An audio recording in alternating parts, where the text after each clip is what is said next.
به نام خدایی که جان آفرید، سخن گفتن اندر زبان آفرید. اما بعد، السلام علیکم و رحمت الله تعالی و برکاته. پدران و مادران علی قدر و برادران و خواهران اهل اسلام من، بنده امروز خواستم با خوشی یک برادر درباره مایندر یک حکایه بیان کنم. و البته اگر در وقت گفتن این حکایت اگر به خطاگی راه دهم، الله تبارک و تعالی مرا مغفرت کند و از همه شمایان معذرت میخواهم. در یک دیهه یک مردی با همراهی همسر و 3 نفر پسر و 1 نفر دختر زندگی داشتند. عائله همیشه شادان و خرسند و شکرگزار بودند. ولی روزی خبری میشنود که همسر این مرد به سرطان مغز سر دچار گردیده، بیماری به درجه آخرین رسیده است و به این زن مهلت خیلی کم مانده است که جان را به حق سپارد. وقتی این زن در بیرون خانه قرار داشت، فرزندان خود را به سوی خود میخواند و میگوید: فرزندان شیرینم، بعد از سر من به گفته‌های پدر خوب عمل کرده از رفتار و کردار بد خود را نگه دارین و باذن الله پس از چند روز این زن جان را به حق می سپارد. از حساب آنه که این مرد آموزگار شده در دانشگاهی کار میکرد و فرزندان اون خیلی خردسال بودند، پس از گذشتن 1 سال همسر دیگر میگیرد و اون همسرش با همراهی خود 2 نفر پسرش را نیز میارد. ماهی اول این زن خود را بسیار شخصی با آداب و خوب رفتار نشان داده. پس از گذشتن 1 چند ماه آهسته آهسته این زن خصلت‌های بدی خود را به فرزندان این مرد نشان میدهد. یعنی اونها را بسیار لط و کوب و دشنام‌های قبیح داده. وقتی که پدر در خانه نیست، بسیار کارهای وزین را به آنها فرمان میداد و البته حرکت میکرد که فرزندان را به چشم پدر بد نشان دهد. و این مرد پسر کلانی خود را خانه‌دار میکند. از سبب آنه که اون 2 پسرانه که این زن همراه خود آورده بود با یه رسیدی ساده بودند، این زن کوشش کرده با اون مرد هر حیله و نیرنگ کرده به نزد سحرگر و دیگر رفته دل این مرد را از فرزندان خود خنک گردانده، فرزندانش از خانه میراند. پسر کلانه این مرد که صاحبی معلومات خوب و صاحبی کسب و کاری عالی بود، یک خانه 3 حجرگی را اجاره میگیرد و با همراهی دادران و خواهرکش و همسرش زندگی میکرد. از بین هم بسیار وقت گذشته پدر این فرزندان وفات کرد و خانه در دست اون 2 فرزندی که این زن همراه خود آورده بود در دست آنها ماند. از زن نمیدانستی از فرزندان خود چه تحفه‌ای را انتظار است. یعنی بعد اونی که این فرزندان به وی رسیدند و یکی صاحب عائله شدند، کوشش کردند تا اینکه مادر را از خانه بیرانند، چون که پسر کلانی این زن به گفته‌های زنش بسیار عمل میکرد و همسر این پسرش طلب کرد که مادرش را از خانه بیراند و این پسر احمق به گفته‌های اون همسر نابکارش در آمده این زنی که بسیار بی‌رحم و بدکردار بود از خانه راند و این زن بی خانه و در کوچه ها سرسان سرگردان گریه و ناله میکرد.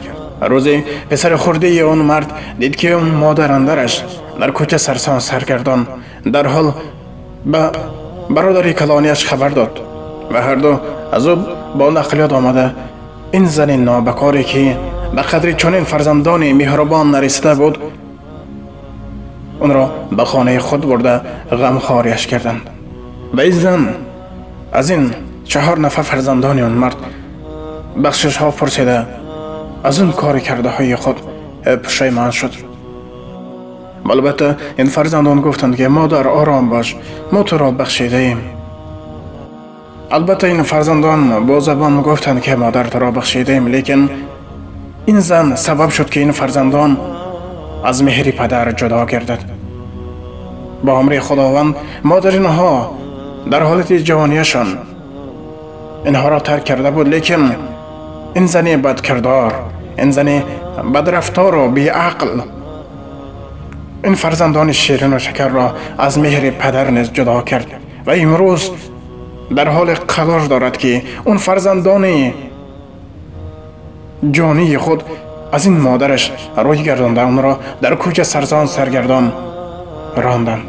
الهی الله تبارک و تعالی هیچ یک فرزند را یتیم نگرداند، لیک چنانه که شاعر میگه زندگی آینه بیش و کمی است، هر شب در آسمان ستاره نیست.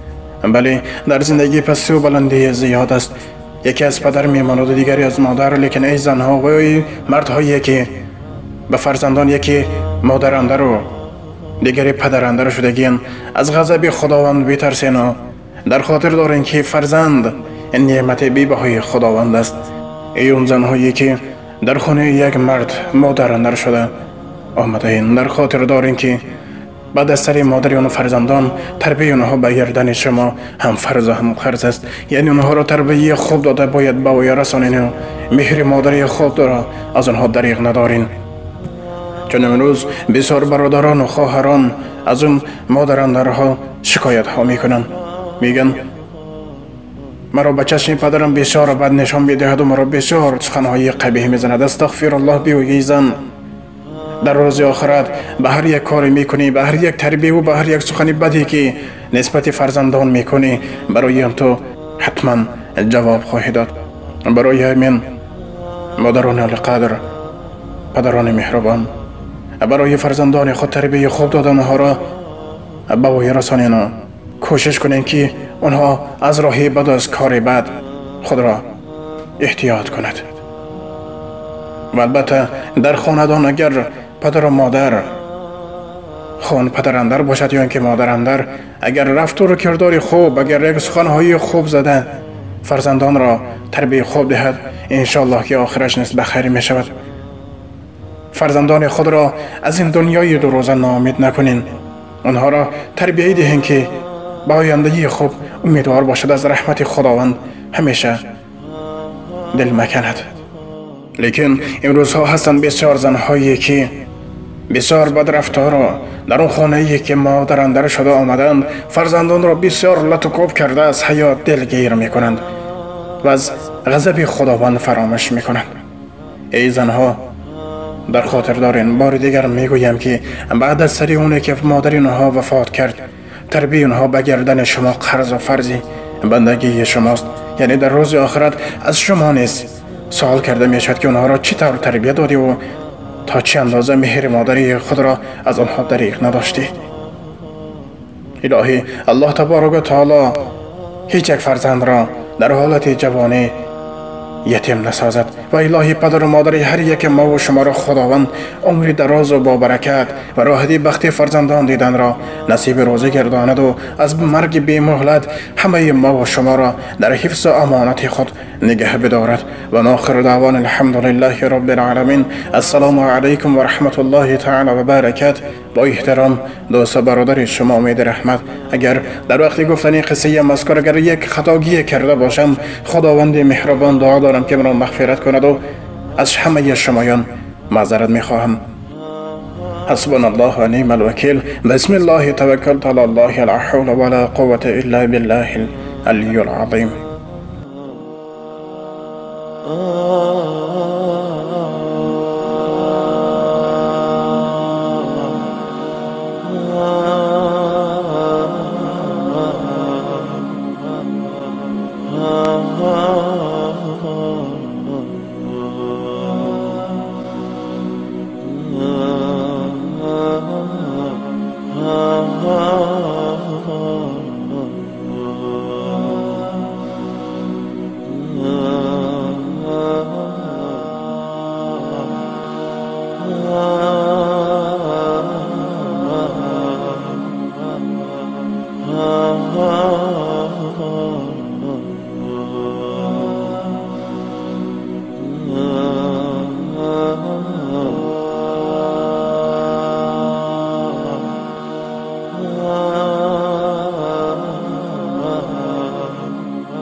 آه